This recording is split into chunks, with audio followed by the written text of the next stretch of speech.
Olá, o tema dessa aula é administração científica. É preciso que os alunos compreendam a respeito da administração científica e de todos os seus conceitos subjacentes, porque é através desta abordagem que a ciência da administração consegue sedimentar as suas bases sociais, gerenciais e econômicas. A administração científica, ela tem uma abordagem que está relacionada à ênfase nas tarefas. A ênfase nas tarefas pressupõe uma problematização da administração enquanto processo que vai eliminar os desperdícios e também causar impactos no nível de produtividade das fábricas norte-americanas no início do século passado. As técnicas científicas mais utilizadas naquela época foram a observação e a mensuração. A utilização dessas técnicas é devida à tentativa de minimizar os desperdícios encontrados na linha de produção, como também a iniciativa de aumentar os níveis de produtividade das empresas norte-americanas naquela época. O precursor do movimento de administração científica foi Frederick Winslow Taylor. Taylor era um descendente de irlandeses que mora na Nova Inglaterra, numa família de classe média. E Taylor, com isso, teve a possibilidade de ter um estudo primário e secundário de qualidade. Aos 18 anos, Taylor começa seus estudos na área de direito. Porém, por um problema de visão, abandona os estudos de direito e abraça a área de engenharia. E já com 18 anos, passa a trabalhar como aprendiz numa pequena empresa norte-americana daquela época. As ideias de Taylor, bem como todas as suas soluções para os problemas encontrados nas operações fabris daquela época, fazem com que ele seja contratado 4 anos mais tarde pela Mid-Valley Steel Company, uma empresa onde começa no cargo de aprendiz e 6 anos mais tarde já era considerado o engenheiro-chefe da linha de produção. Os problemas que Taylor encontrou nas operações fabris daquela época podem ser resumidos da seguinte forma: uma falta de divisão clara entre as responsabilidades da empresa e do trabalhador. Ou seja, a bem da verdade, os gestores não sabiam o que de fato os trabalhadores estavam desenvolvendo em seus postos de trabalho. Uma outra problemática relacionava-se à falta de incentivos para o trabalhador.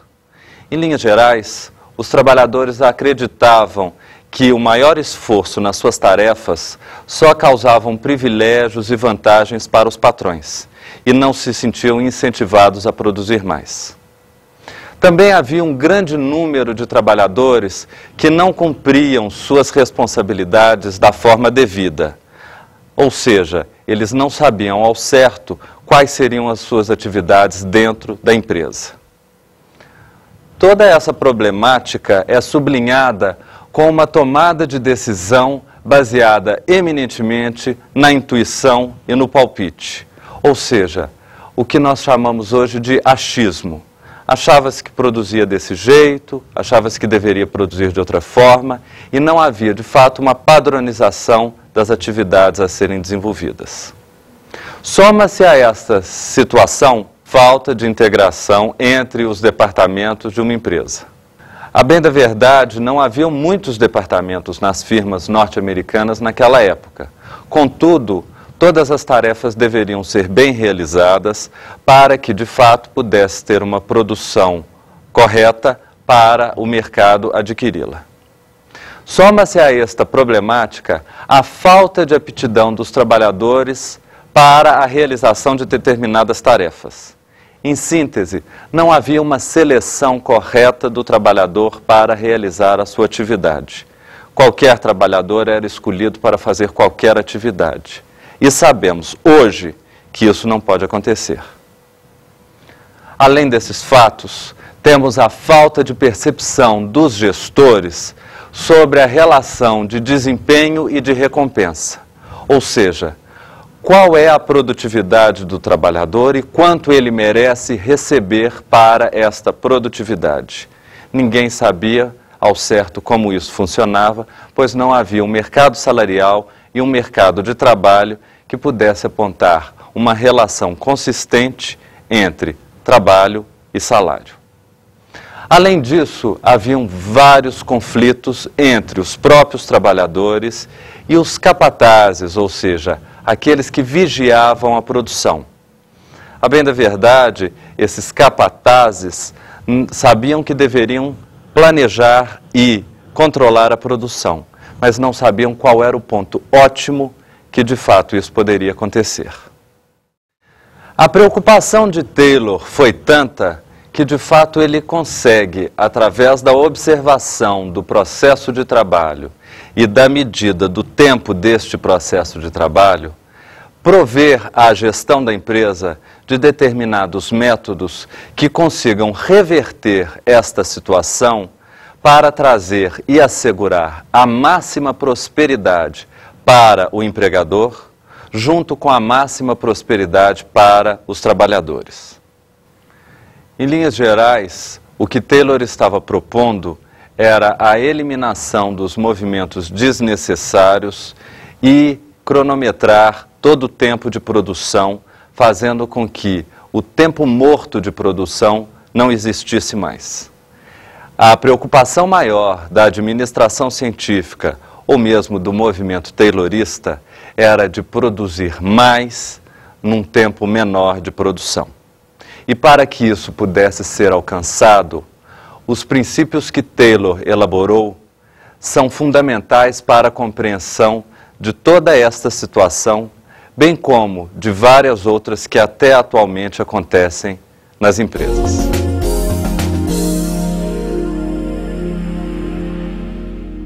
Dentre esses princípios, um inicial seria o princípio do planejamento, que visava a substituição dos critérios individuais de produção, ou seja, da improvisação e do empirismo, por métodos planejados de produção.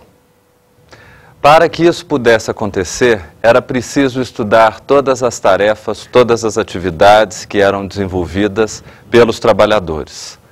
Logo após, decompor essas atividades em movimentos elementares e, a partir deste momento, fragmentar toda a tarefa. Para que isso pudesse acontecer, utilizou-se de algumas técnicas, dentre elas o estudo de tempos e movimentos, a padronização de ferramentas e de instrumentos de trabalho, juntamente com a padronização dos movimentos.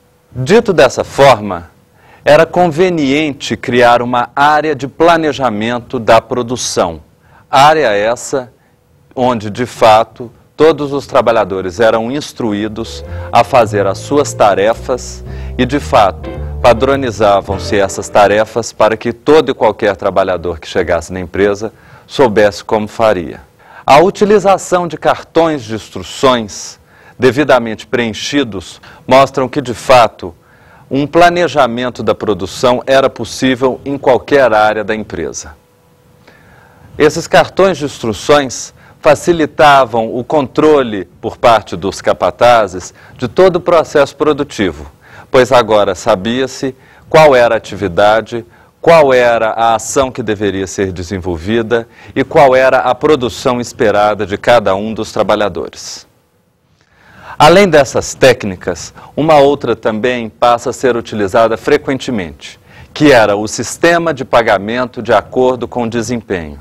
Ou seja, agora verdadeiramente os trabalhadores poderiam se esforçar mais, pois o que produziriam poderia ser revertido em termos de incentivo econômico para si mesmos.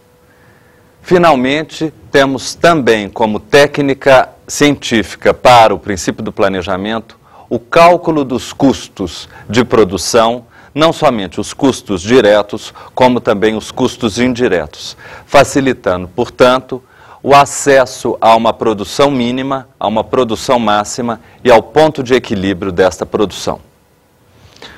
Um outro princípio Eleito por Taylor como um dos mais importantes para eliminar os problemas das fábricas daquela época, era o princípio da seleção científica, que visava encontrar o trabalhador com a maior quantidade de aptidões para a realização de determinada tarefa.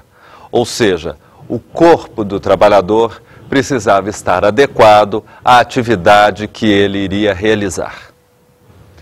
Um terceiro princípio é o princípio do preparo, ou seja, o princípio em que deve-se treinar e especializar os trabalhadores para a realização de suas atividades, bem como ordenar todas as máquinas, ferramentas, instrumentos, instalações, inclusive o arranjo físico, para que os trabalhadores desempenhem as suas atividades sem o mínimo percalço que possa encontrar. Além desses princípios, temos um muito importante, que é o princípio do controle, que estabelece critérios e métodos para medição das atividades que foram desenvolvidas, ou seja, a comparação entre o que foi realizado e aquilo que havia sido, de fato, planejado. Temos também o princípio de execução, que proporciona uma distribuição de responsabilidades para os trabalhadores, fazendo com que eles saibam de fato quais são as suas atividades, qual é o desempenho esperado, o que se espera em termos de aptidão e, de fato, qual é a produção que ele tem que seguir. Além desses princípios, temos o princípio da remuneração, que de fato une e complementa o desempenho do trabalhador ao incentivo que ele irá obter. Ou seja, ganha-se por peça produzida, ganha-se por quantidade de ações que serão desenvolvidas. E com isso, esperava-se uma maior motivação dos trabalhadores. Outro princípio é o da padronização, que de fato sugere que todos os materiais, todos os utensílios, todas as ações, todas as atividades, enfim, sejam desenvolvidas dentro de regras previamente estabelecidas e façam com que o treinamento do trabalhador fique bastante facilitado. Finalmente, temos o princípio da exceção. Esse, de fato, é um princípio que contribui significativamente para a ciência da administração. Taylor sugere, através desse princípio, que os gestores não se preocupem com problemas ocorridos dentro de uma certa zona de normalidade da produção. Para ele, os gestores devem se preocupar com os problemas que são ocasionados fora dessa zona de normalidade, fora desse parâmetro. Simplesmente se preocupar com as exceções da produção. A exceção da produção pode ser aquilo que aconteceu além ou aquém do que se esperava e que, de fato, nenhum supervisor, nenhum capataz ou mesmo trabalhador terá condições de resolver. Com este princípio, Taylor sugere que, de fato, os gestores passem a verificar e acompanhar o trabalho desenvolvido pelos operários dentro de uma normalidade em que as suas ações sejam desenvolvidas a fim de complementar e assistir a toda a produção programada. Cabe aos grandes gestores da empresa tomar conta daqueles problemas que, de fato, ninguém encontrou uma solução adequada, e por isso são as exceções. Através desse princípio, foi possível elaborar um sistema de informações capaz de apresentar rapidamente um relatório de fácil visualização a respeito das divergências que podem estar acontecendo no processo de produção. Essas divergências são um objeto de estudo do gestor. São através dessas divergências que o gestor deve se debruçar para encontrar métodos padronizados e soluções ótimas para que essas atividades não aconteçam novamente. Apesar de serem criticados, os métodos que Taylor nos proporcionou são, de fato, grandes critérios que foram e ainda têm sido utilizados pelo sistema industrial na atualidade. Após praticamente 2 séculos de desenvolvimento capitalista e de desenvolvimento na produção, o que podemos ver é que os princípios elencados por Taylor têm sido amplamente utilizados em toda e qualquer linha de produção. A bem da verdade, sabemos que existem algumas restrições no que diz respeito à utilização desses princípios. E, ao mesmo, também sabemos que destas restrições novos princípios têm surgido. Mas o que Taylor criou pode e deve ser amplamente utilizado até os dias de hoje por toda e qualquer empresa que tenha uma produção científica.